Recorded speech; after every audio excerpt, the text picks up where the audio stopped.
Hola, buenas noches. Gracias por estar ahí acompañándome en esta noche. Estamos cerca de celebrar Pentecostés y pues quisiera reflexionar sobre las lecturas que vamos a tener para ese día durante la misa que vamos a estar celebrando Pentecostés. Hoy me quiero enfocar en esa primera lectura. Viene el texto de los Hechos de los Apóstoles, capítulo 2, versículos del 1 al 11. Entonces, quiero comenzar con la lectura del texto. Al llegar el día de Pentecostés, estaban todos reunidos con un mismo objetivo. De repente vino del cielo un ruido con una impetuosa ráfaga de viento que llenó toda la casa en la que se encontraban. Se les aparecieron unas lenguas como de fuego, que se repartieron y se posaron sobre cada uno de ellos. Se llenaron todos del Espíritu Santo y se pusieron a hablar en diversas lenguas, según el Espíritu les concedía expresarse. Residían en Jerusalén hombres piadosos, venidos de todas las naciones que hay bajo el cielo. Al producirse aquel ruido, la gente se congregó y se llenó de estupor, porque cada uno les oía hablar en su propia lengua. Estupefactos y admirados decían: ¿es que no son galileos todos estos que están hablando? Pues como cada uno de nosotros les oímos en nuestra propia lengua nativa, partos, medos y elamitas, los que habitamos en Mesopotamia, Judea, Capadocia, el Ponto, Asia, Frigia, Panfilia, Egipto, la parte de Libia fronteriza con Cirene, los romanos residentes aquí, tanto judíos como prosélitos, cretenses y árabes, les oímos proclamar en nuestras lenguas las maravillas de Dios. Palabra de Dios, te alabamos, Señor. Como les digo, hoy quiero reflexionar sobre esta primera lectura que vamos a tener para la fiesta de Pentecostés. Los invito para que este sábado también a las 7 de la noche nos acompañen con el grupo de oración, donde vamos a estar reflexionando un poco más sobre Pentecostés. Esto van a ser 3, dividido entre charlas. El día de hoy, Hechos de los Apóstoles 2.1. El sábado vamos a estar profundizando un poco más sobre este texto o especialmente los símbolos que se están usando ahí para mostrar la acción del Espíritu Santo, ¿ok? Y el domingo, durante la misa, en la homilía, pues vamos a estar hablando también sobre Pentecostés, ¿ok? Entonces, Hechos de los Apóstoles, capítulo 2, versículos del 1 al 11. Un poco del contexto, ¿ok?, en el que se escribió el texto. Como muchos de ustedes saben, el texto de los Hechos de los Apóstoles se dice que fue escrito por la misma persona que escribió el Evangelio de Lucas. De hecho, leía en este texto que sería muy bueno que el texto de Lucas, el Evangelio de Lucas, se hubiera puesto, o el texto de los Hechos de los Apóstoles se hubiera puesto inmediatamente después del Evangelio de Lucas, no tener ahí en la mitad el Evangelio de Juan, para que haya una continuidad, porque sí hay una continuidad en esos textos, al menos la primera parte de ese libro, Los Hechos de los Apóstoles. Hay temas muy bonitos, hay formas en que el autor sagrado, el que escribió el Evangelio de Lucas y los Hechos de los Apóstoles, como que quiso mostrar esa continuidad que habían en esos dos libros. Una de ellas, que me parece muy, muy bonita, dice así. Dice el texto: podemos pensar que el primer Pentecostés cristiano empezó no con las palabras "y como se cumplieron los días de Pentecostés", que es lo que escuchamos en el día de hoy en Hechos de los Apóstoles capítulo 2 versículo 1, sino con las palabras del ángel a María, cuando el ángel se le aparece a María y le anuncia esta gran noticia que va a ser la madre del Hijo de Dios. Y el ángel le dice a María: y el Espíritu Santo vendrá sobre ti, y la virtud del Altísimo te hará sombra. Eso está en Lucas capítulo 1, versículo 35. Y como dice la persona que escribió este texto que estaba leyendo, el Espíritu Santo, responsable por el nacimiento de Jesús, por la concepción de Jesús ahí en el vientre de la Virgen María, pues es también responsable del nacimiento de la iglesia, que es lo que celebramos en Pentecostés, la venida del Espíritu Santo sobre los apóstoles, y es ahí cuando ellos salen que nace la iglesia. Entonces es una bonita conexión ahí, el Espíritu Santo anunciando a María que el Espíritu el ángel anunciando a la Virgen María que el Espíritu va a hacer posible que nazca ese bebé en su vientre, y el Espíritu Santo también es el que hace posible que nazca la iglesia que estaba ahí encerrada en ese cuarto, ahora va a salir. Qué bonito esa conexión que hay ahí entre esos dos textos.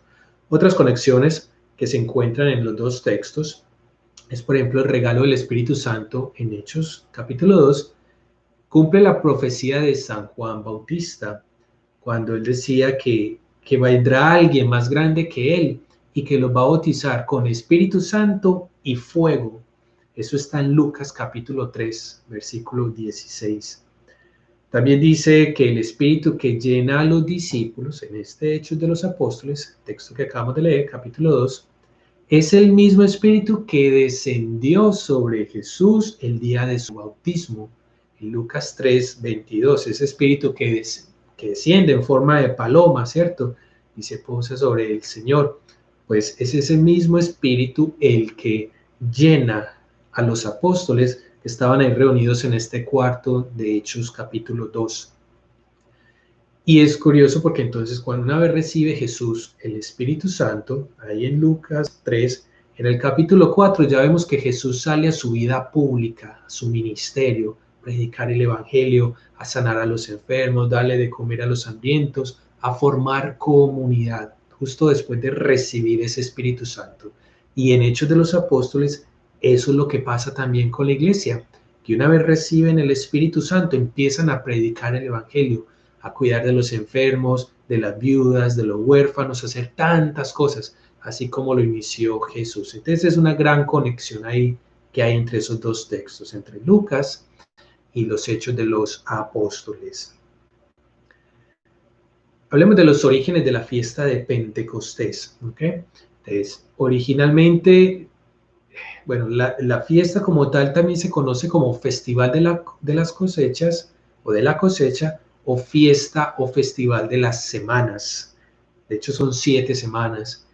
¿Qué es lo que celebraban en ese tiempo, en esas dos celebraciones? Es una fiesta con dos nombres diferentes, Festival de la Cosecha o Fiesta de las Semanas. ¿Qué es lo que celebra? Precisamente eso, la cosecha. Se cuentan 50 días o 7 semanas desde el primer momento en que se empieza a cosechar, a recoger el trigo, los primeros frutos. Se cuentan 50 días hasta finalizar la recolecta de esta cosecha. Dice Deuteronomio, libro del Deuteronomio, capítulo 16, versículos 9 y 10. Dice así: luego contarás 7 semanas. Las contarás desde el día en que comiences a cortar el trigo, el primer día de la recolecta. Entonces celebrarás la fiesta de las 7 semanas a Yahvé, tu Dios, haciéndole ofrendas voluntarias según lo que hayas cosechado por la gracia de Yahvé, tu Dios. Está en Deuteronomio 16, versículos 9 y 10.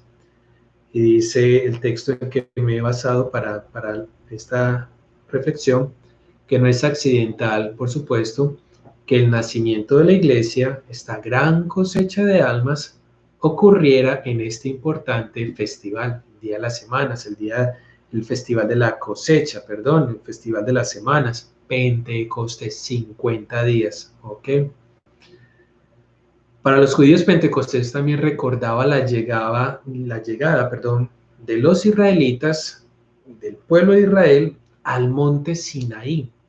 Desde el momento en que salen de Egipto, que celebran la Pascua, cuando matan el corderito, comen y empiezan a salir para ir hacia la tierra prometida, pues hacen como un pequeño desvío hacia el monte Sinaí. Es un viaje de 50 días. Y cuando llegan ahí al monte Sinaí, es ahí donde el Señor hace su alianza con el pueblo de Israel, y le da los 10 mandamientos a través de la persona de Moisés. Entonces ese era Pentecostés también, 50 días en que el pueblo salió de Egipto, de la esclavitud, llega al monte Sinaí y ahí celebra la alianza de Dios con su pueblo, que le da los 10 mandamientos. Y entonces hay un paralelo ahí, porque curiosamente en la lectura de los Hechos de los Apóstoles, el que acabamos de leer, de hecho en el capítulo 1, versículo 13, San Lucas nos dice que la gente, la comunidad estaba reunida en un piso superior. Dice capítulo 1, versículo 13, dice así: y cuando llegaron, subieron a la estancia superior o al piso superior donde vivían Pedro y Juan, Santiago y Andrés, Felipe y Tomás, Bartolomé y Mateo, Santiago el de Alfeo, Simón el Zelota y Judas de Santiago. Todos ellos perseveraban en la oración. Estaban en este piso superior o estancia superior. Y es bien interesante ese dato porque recuerden la mentalidad del pueblo judío, que Dios vivía allá en el cielo, en las alturas. Entonces había que buscar lugares altos como una montaña o monte para estar más cerca de Dios. Entonces a cada rato vamos a ver a Jesús, que los evangelistas ponen a Jesús orando en un monte, se retira a un monte, va a un monte a orar, a orar. Moisés, en el momento de los mandamientos, cuando los recibe, ¿dónde estaba? En el monte Sinaí. Estaba como cerca, para decir que estaba cerca de Dios. Entonces, es curioso que San Lucas, ahí en el libro de los Hechos de los Apóstoles, diga que los discípulos, los apóstoles, en el momento en que baja el Espíritu Santo, estaban reunidos en este cuarto o en este piso superior. No se sabe a ciencia cierta si de verdad estaban en el segundo piso. Parece que es algo más simbólico porque en el versículo 15 dicen que había unas 120 personas reunidas ahí, estaban en ese lugar. Y pues teniendo en cuenta las estructuras de las casas de ese entonces, que son más bien pequeñas, difícilmente se pueden acomodar 120 personas en un segundo piso, ¿cierto? Entonces puede ser más bien una figura literaria. Puede no tomarse tan literal, que era un segundo piso, una instancia superior. Quizás era una forma simbólica de Lucas decir que están en un lugar elevado, como en el monte, cerca de Dios. Pues aquí también están elevados, como un nuevo monte, por decirlo de alguna manera. El nuevo monte Sinaí. ¿Ok? Dice también el texto. Bueno, entonces dice aquí la reflexión que San Lucas nos quería llevar a un monte, ¿cierto? A un sitio elevado, así como en el Sinaí, otra vez, la montaña Sinaí en el Antiguo Testamento, piso elevado o un nuevo monte, por decirlo de alguna manera, según San Lucas en el Nuevo Testamento. Porque como la antigua alianza tuvo lugar en un monte, la nueva alianza que se hace con la venida del Espíritu Santo también tenía que estar situada en un lugar elevado.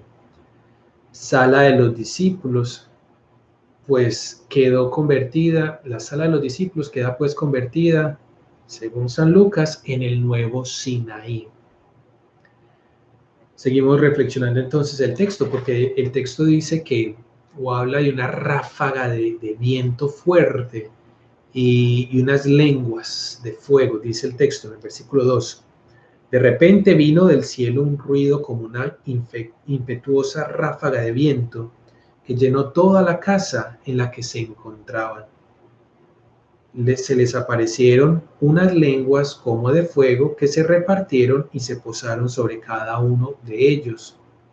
Ese es el versículo 2 y versículo 3 del capítulo 2.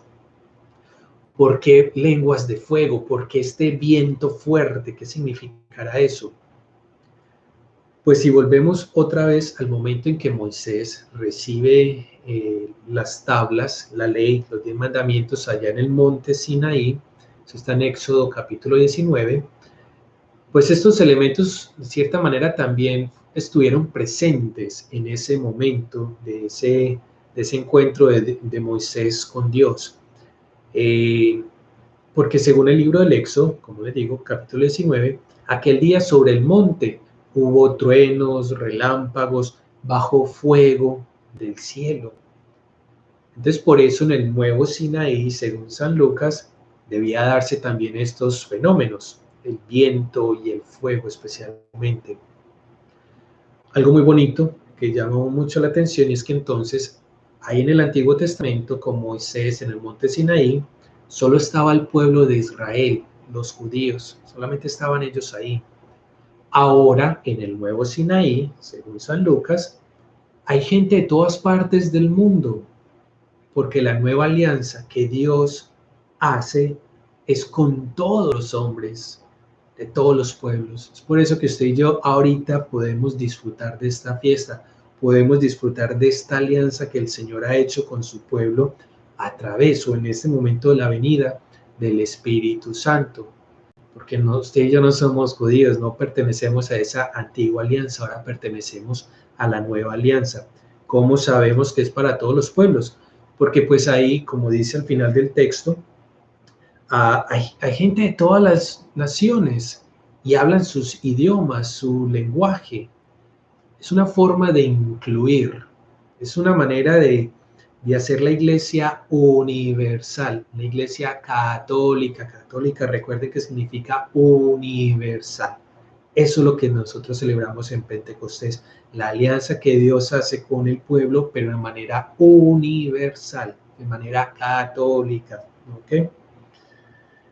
¿Y por qué se usa fuego? Porque es la presencia del fuego. El próximo sábado vamos a entrar más en detalles qué significa eso del fuego, qué significa eso del viento, pero aquí rápidamente quiero resaltar la presencia del fuego. ¿Por qué se usa fuego para manifestar o la presencia de Dios en medio de su pueblo? Porque es un elemento que se ha venido usando desde el Antiguo Testamento. Pues esas lenguas de fuego es algo que se ha venido usando desde el Antiguo Testamento. ¿Cómo lo vemos? En Génesis 15, 17 dice que Dios se dejó ver en un horno humeando y una antorcha de fuego cuando hace su alianza con Abraham. Pasa el Señor, ahí se deja ver a través de ese horno humeante, esa antorcha de fuego.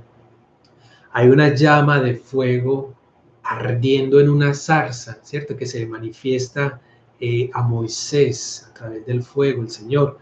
Eso está en Éxodo 3, Éxodo 3, versos del 2 al 6. Hay una columna de fuego que se hizo en la parte de atrás del pueblo de Israel cuando estaban huyendo de Egipto y llegaron al mar y por detrás los estaba siguiendo el ejército de los egipcios. Entonces se para esta columna en medio de los dos, el pueblo de Israel y los egipcios, y la columna, presencia de Dios, columna de fuego, presencia de Dios. Se manifiesta una vez más Dios a través del fuego.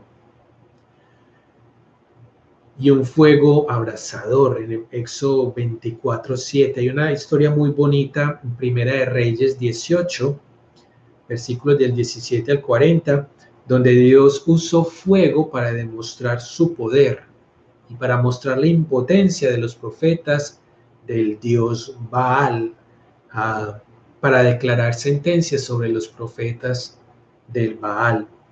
Una vez más, historia bien bonita, ojalá la puedan leer. Primera de Reyes 18, del 17 al 40.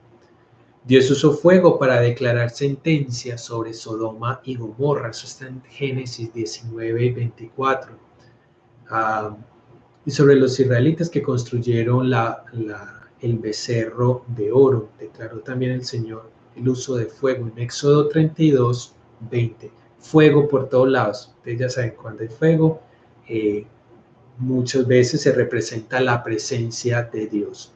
Entonces, por eso es interesante que en este Pentecostés de Hechos de los Apóstoles, capítulo 2, se manifieste el Espíritu Santo como en esas lenguas de fuego para mostrar la presencia de Dios en ese lugar, ¿cierto?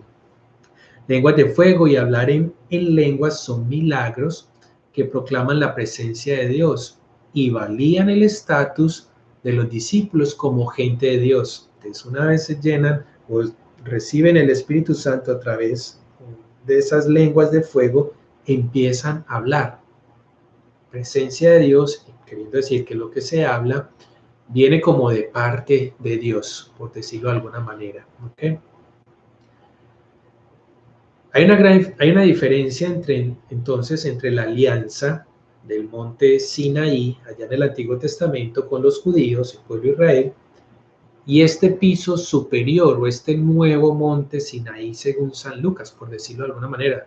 en el Nuevo Testamento, que es como una alianza más católica, más universal. Entonces es que en la primera, en el Antiguo Testamento, en la antigua alianza, esa alianza se había hecho como tangible, por decirlo de alguna manera, en las tablas de la ley. Era que él habían bajado las tablas de la ley. Pero en la nueva alianza, en este piso superior, según San Lucas, ahora baja es el Espíritu Santo, ya no leyes, sino el Espíritu Santo.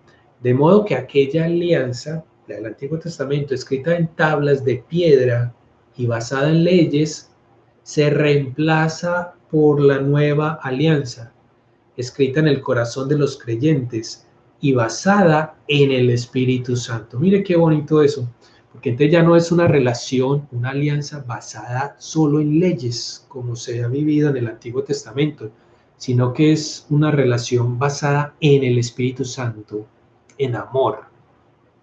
A mí me fascina eso porque ya no tenemos que estar, no es que dejemos de cumplir las leyes, pero ahora no todo gira en torno a las leyes son lo más importante. Ahorita es dejarnos llevar por el fuego del Espíritu Santo. Entonces para Lucas, para la persona que escribió los Hechos de los Apóstoles, esta nueva alianza es distinta para es destinada, para todos los hombres y ya no basa en el cumplimiento minucioso de preceptos, de leyes, sino en la voz del Espíritu que habla al corazón de cada creyente. Eso es lo que celebramos en este Pentecostés, esa nueva alianza que es sellada con la presencia del Espíritu Santo y que nos habla al corazón de cada uno. A mí me encanta esta fiesta y este texto específicamente. Al final del texto se habla entonces que hacen esta pregunta: ¿cómo cada uno de nosotros les oímos en nuestra propia lengua? ¿Qué significa hablar en lengua? ¿Sabe? Hay que aclarar algo aquí. Según este texto de los Hechos de los Apóstoles, aquí no se está hablando del don de lenguas como lo habla San Pablo allá en 1 Corintios 14. Este es otro tipo, hablar de lenguas, es diferente. ¿Okay? Hay una diferencia. Entonces, hablar en otras lenguas en Pentecostés, en esta fiesta de Pentecostés que acabamos de leer en Hechos 2, es diferente al hablar de lenguas que Pablo habló en sus cartas, especialmente en 1 Corintios 14. Les recomiendo que se lea toda esa carta, ese texto de 1 Corintios, ¿ok? En Pentecostés, el propósito de hablar en otras lenguas es la comunicación, es poder llevar un mensaje, comunicarse, ¿cierto? El hacer posible que cada persona comprenda en su propia lengua. No requiere interpretación porque cada uno pues entiende porque se le está hablando en su propio idioma. Como en este momento estamos hablando español, no necesitamos un intérprete de español porque usted me está entendiendo lo que quiero decir. Pero si yo hablara, no sé, mandarín, y ninguno de ustedes habla mandarín, pues necesitaríamos un traductor, un intérprete, para que lo que yo estoy diciendo en mandarín, él se los pueda decir a ustedes en español para que puedan entender. En esto que está pasando en Pentecostés, en este hablar en lenguas, no se necesita ese intérprete, porque como dice el texto, cada uno es capaz de entender lo que se está diciendo, porque se está diciendo en su propio idioma, en su propia lengua. ¿Ok?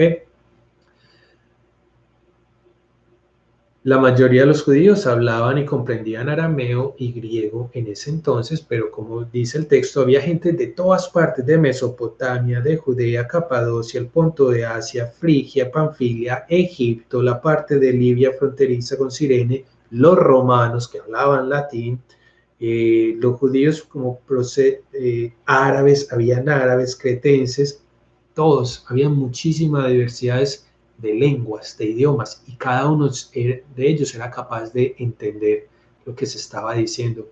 A ese tipo de lenguas es lo que se está refiriendo aquí en Hechos de los Apóstoles, no al don de lenguas. Ahorita vamos a hablar un poco de ese don de lenguas que habla San Pablo, ¿ok? O hablemoslo de una vez, vamos a hacerlo de una vez. Hablar del en lenguas al que San Pablo se refiere, es el habla que, por decirlo de alguna manera, impide la comunicación a no ser que haya un intérprete. Ahí sí se necesita un intérprete. Pablo lo ve como un don legítimo, el don de lenguas, pero no como el mejor regalo.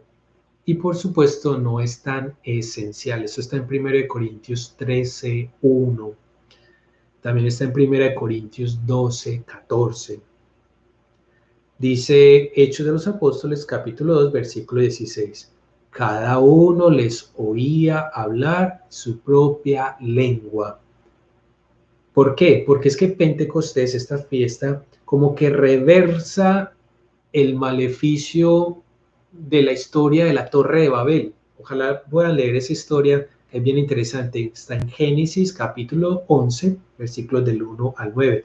Recuerden rápidamente la historia, que la humanidad, los hombres de ese entonces quisieron construir esta torre como para estar más cerca de Dios. Y a Dios no le gustó esa idea, entonces, ¿qué fue lo que hizo? Crear confusión entre la gente. ¿Y cómo creó esa confusión? Como poniéndoles otros idiomas para que no pudieran comunicarse entre ellos y poder pues como construir esta torre.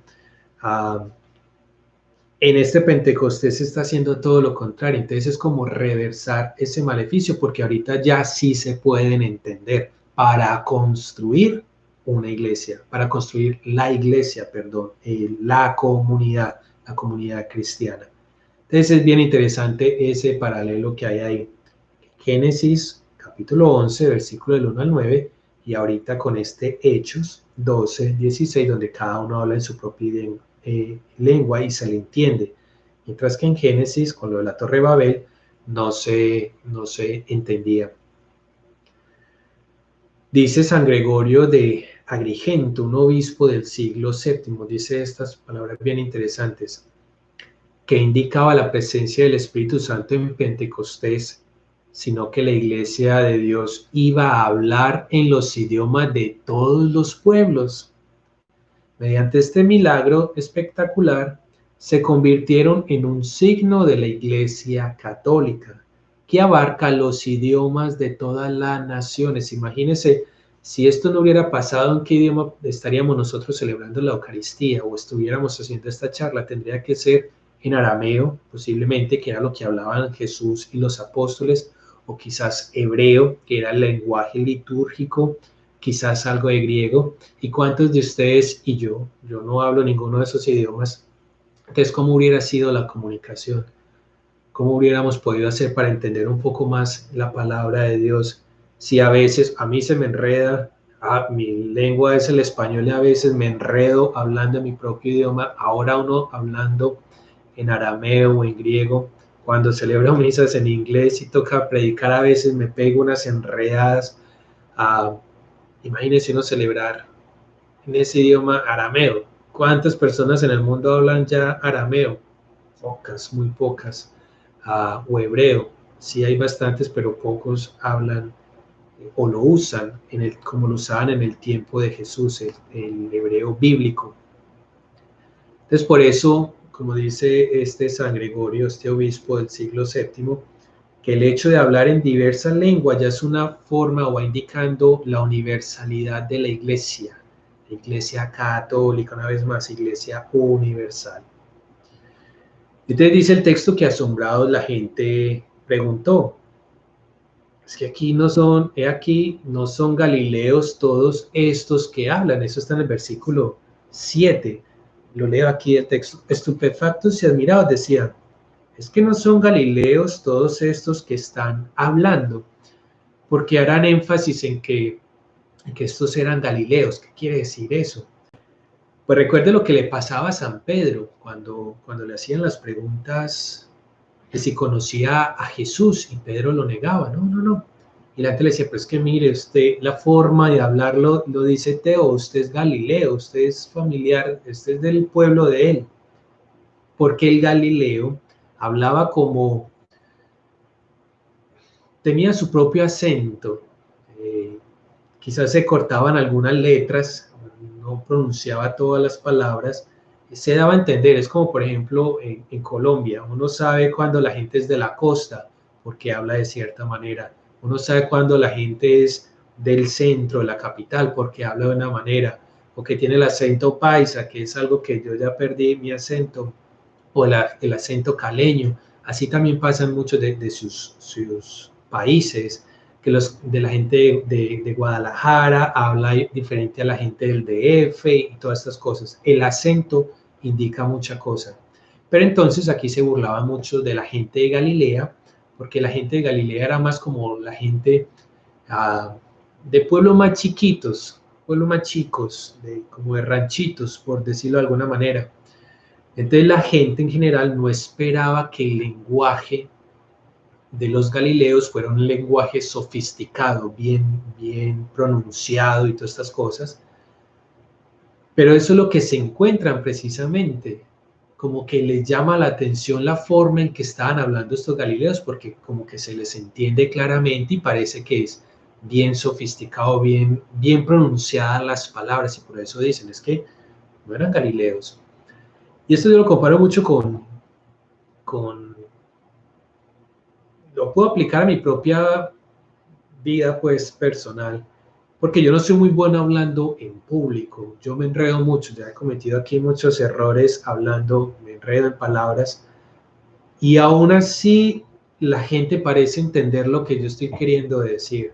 A veces cuando me paro ahí en la iglesia a una homilía, y a veces yo mismo siento que me enredo mucho en mis palabras, y la gente tiempo después viene a decir, padre, yo me acuerdo de lo que usted dijo en esta homilía, esto, aquello. Yo no me acuerdo, pero al parecer la gente me entendió. Yo creo que algo así puede estar pasando en este momento, en que estos galileos, estos apóstoles, que quizás no sepan hablar de la mejor manera, pero está creando un impacto, la forma en que están hablando, que hace que lo que estén diciendo se entienda súper bien a la audiencia. Es quizás lo que esté pasando aquí. ¿Por qué? Porque es que el Espíritu Santo da el don para, para comunicar ese mensaje divino. Aunque uno tenga sus limitaciones en el lenguaje, el Espíritu Santo siempre da el mensaje. Es como le digo, cuando me ha tocado celebrar misas en inglés, mi inglés no es perfecto, y aún así la gente parece entender el mensaje que les he querido transmitir, o que el Espíritu Santo ha querido transmitir a través de este ser humano. El Espíritu Santo siempre provee. Y es una gran invitación para ustedes. Muchos de ustedes dicen, no, es que yo no sé predicar, yo no sé hablar bonito, yo no sé hablar de Dios. Por eso no llevo el Evangelio a mi familia o a mi esposo, a mis hijos, porque yo no sé. Son excusas. El Espíritu Santo le va a dar las palabras a usted para que pueda llevar el mensaje que él mismo necesita que esa persona escuche. Usted solamente déjese llevar por el Espíritu Santo. Déjese llevar. Aquí le van a decir más adelante que la gente pensaba que los apóstoles estaban borrachos, de la forma en que estaban hablando. Ah, que se burlen, que se burlen. El Espíritu Santo sabe qué es lo que está haciendo con cada uno de nosotros. Dice, vamos a hablar un poco del don de lenguas de San Pablo. Como les digo, ojalá pudieran leer la primera carta de Corintios, capítulo 14, porque esto es algo que es mal interpretado o mal usado, o a veces es para tomar ventaja de ciertas personas. Esto del don de lenguas es bien, hay que tenerlo con mucho cuidado, porque en muchos de nuestros grupos carismáticos hay personas que para exaltarse a ellas mismas dicen o se hacen pasar como personas que tienen ese don del Espíritu Santo y empiezan a hablar de una manera que nadie les entiende, como balbuceando ahí palabras, y eso lo llaman don de lenguas. Hay muchas personas inescrupulosas también de otras iglesias, no necesariamente católicas, que para atraer a más personas dicen tener este don de lenguas, y en sus oraciones en público empiezan a decir palabras que no tienen sentido, y a eso le llaman don de lenguas. Eso hay que tenerlo con mucho cuidado. Yo soy muy cuidadoso con eso también, porque hay, como le digo, puede que el don lo pueda tener la persona, claro que sí, yo no puedo limitar el poder del Espíritu Santo. Pero tampoco soy tan inocente como para creer así, de facilito. Hay que analizar la situación bien. Y para eso San Pablo escribe en este capítulo 14 de la Primera de Corintios como los requisitos para poder como ejercer este don de lenguas. Dice San Pablo, así es un resumen corto por el tiempo que tenemos, dice, profecía, no hablar en lenguas, es el don superior, es más importante el don de la profecía que el don de lenguas. Eso ya dice mucho. Eso está todo esto es del capítulo 14, esto está en el versículo del 1 al 5. Hablar en lenguas que nadie puede descifrar no beneficia a la iglesia. Está en el versículo 6 al 12, capítulo 14, 1 de Corintios. El que hable en lenguas, dice San Pablo, que pida quien la interprete. Eso está en el versículo 13. Porque hablar así, sin que nadie entienda, sin una interpretación, no da frutos. Y eso está en el versículo 14. Entonces, que si ve que hay unos requisitos. Si la persona va a hablar en don de lenguas, tiene que haber alguien que la interprete. San Pablo va a dar todo esto. Dice que la tarea del don de lenguas es edificar a la iglesia. Pero si yo no entiendo lo que me están diciendo en ese don de lenguas, si no hay quien interprete, ¿cómo me estoy edificando? ¿Cómo estoy edificando a los demás? Perdón. Quizás yo sí, si yo tengo el don de lenguas y me hablo a mí mismo, quizás yo me entienda. Pero si usted no entiende, ¿cómo le estoy ayudando a usted a edificar, a crecer? Usted no tiene sentido. Entonces, por eso, cuando uno va a esos cultos, cuando la gente va a esos cultos, perdón, y la gente empieza supuestamente a hablar en don de lenguas y usted no le entiende, pregúntese qué está pasando aquí, dónde está el intérprete. Pero que sea un intérprete cierto, no que sea una obra de teatro que yo le estoy pagando a alguien para que se haga pasar de intérprete. No, hay que ser muy cuidadosos, no se dejen engañar, por favor, no se dejen engañar. Sigue diciendo San Pablo, cuando mandó a los Corintios, capítulo 14, versículo 37, a emplear solo un discurso claro y articulado en el uso del don, versículo 39, y que se abstengan de usar el don en la iglesia, a menos que incluso los ignorantes puedan captar lo que se dice. Importante que si se habla algo en lenguas, que se pueda entender. Que se pueda entender, si no, no tiene sentido.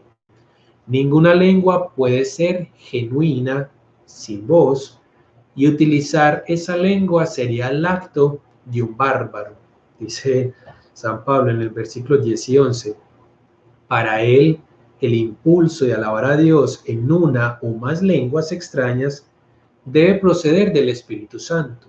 Hay personas que dicen tener el don de lenguas y oran en don de lenguas, pero es más algo privado, porque como le digo, no está ayudando para la edificación de la iglesia en general, quizás para la persona en su espiritualidad privada, por decirlo de alguna manera. Ya era entonces un regalo inferior, el don de lenguas, que clasificó penúltimo en una lista de 8 carismas. Era una mera señal. El don de lenguas para San Pablo es una mera señal y como tal no estaba destinado para los creyentes, sino para los incrédulos. Eso está en el versículo 22 de ese capítulo 14, la primera carta a los Corintios. ¿Okay? Vamos a dejar hasta ahí. Es una lástima que no lo hayamos podido hacer por Facebook, por donde pueda responder a sus preguntas. Pero yo espero que esto sea un pequeño abrebocas. Como le digo, esto es una serie de tres clases, 3 charlas, en la que vamos a estar desglosando un poco más, sobre todo esta primera lectura que vamos a tener el domingo que celebramos Pentecostés. Esta primera lectura tomada del segundo capítulo de los Hechos de los Apóstoles, versículos del 1 al 11. Entonces, de manera de conclusión, rápidamente, hay una conexión. entre el Evangelio de Lucas, especialmente en ese capítulo 1, cuando la Virgen María recibe el anuncio del Espíritu, del ángel, perdón, de que el Espíritu va a hacer posible que ella conciba en su seno a Jesús, al Hijo de Dios, sin necesidad de conocer varón, y ese mismo Espíritu es el que hace posible que en Pentecostés, cuando baja el Espíritu Santo, nazca la iglesia, que es lo que venimos reflexionando todos estos días de la Pascua. Hemos estado leyendo el libro de los Hechos de los Apóstoles todos estos 50 días, casi todos estos 50 días, porque estamos viendo cómo va naciendo la iglesia, gracias a esta venida del Espíritu Santo en este Pentecostés, que hace que los discípulos por fin salgan de su zona de comodidad, de ese cuarto, a predicar el Evangelio. ¿Cuánto no necesitamos nosotros de ese Espíritu Santo hoy en día, hoy 2020? Porque muchos preferimos seguir ahí encerrados en ese cuarto o en un templo, encerrado en estas cuatro paredes, con mis rezos, con mis oraciones, mis devociones, pero no queremos salir a predicar, no queremos salir a construir iglesia, no queremos salir a edificar la comunidad. ¿Edificarla cómo? Con obras de caridad, proclamando el Evangelio a los que necesitan escuchar el Evangelio. Como le digo, el don de lenguas, el hablar en lenguas, según este texto de Hechos 2, no es el de balbucear palabras así por pronunciar, como lo está diciendo San Pablo. El don de lenguas es diferente, sino que en ese idioma que usted sabe manejar, con sus limitaciones, que usted no habla bien el español o el inglés o lo que sea, con esas palabras usted también puede llevar el mensaje a otras personas. Déjese llevar por el Espíritu Santo como los apóstoles, y esas personas que estaban reunidas en este cuarto superior se dejaron llevar por el Espíritu Santo y llenar del Espíritu Santo, y así pudieron llevar el mensaje a tantas personas que necesitan escuchar ese mensaje. Incluso escucharon en su propio idioma. Como les decía también, así rápidamente, los orígenes del Pentecostés. Entonces, en el Antiguo Testamento, esa antigua alianza en el monte Sinaí, Dios, que a través de Moisés, que le da los mandamientos y hace su alianza con el pueblo de Israel. Ahora Lucas, al poner a este grupo de los 12 y otras personas en este cuarto superior, como en este nuevo monte Sinaí, pero ya cristiano, y católico en sentido universal, San Lucas quería mostrar que esta nueva alianza que se hace en Pentecostés es para todo el mundo, no solo para los judíos, sino para el resto de la humanidad. Por eso se manifiestan aquí al final gente de todas las naciones que se conocían en ese entonces y de varios idiomas, para indicar que esta alianza es también algo para usted y para mí. 2000 años después, aquí reunidos en Atlanta, Georgia. Eso también lo podemos vivir nosotros hoy. Muchas gracias por estar ahí conmigo compartiendo esta pequeña reflexión. Como le digo, el sábado a las 7 de la noche, sábado, yo le doy la fecha exacta. Esto es el sábado 30 a las 7 de la noche. Vamos a seguir con la segunda parte de esta pequeña reflexión. Voy a tratar de grabarla también por YouTube, por si no nos puede acompañar el sábado. Muchas gracias, que Dios los bendiga, y bueno, a pedirle al Espíritu Santo esa capacidad, ese viento, ese fuego, ese don para poder llegarle a los otros, para poder llevar ese mensaje que Dios quiere que nosotros le llevemos al resto de la humanidad. Muchas gracias, Dios los bendiga, y vamos a concluir con una pequeña oración al Espíritu Santo. Ven, Espíritu Santo, descienda sobre cada uno de nosotros, enciende en nosotros el fuego de tu amor. Envía, Señor, tu Espíritu Santo, y se renovará la faz de la tierra. Amén. Dios los bendiga.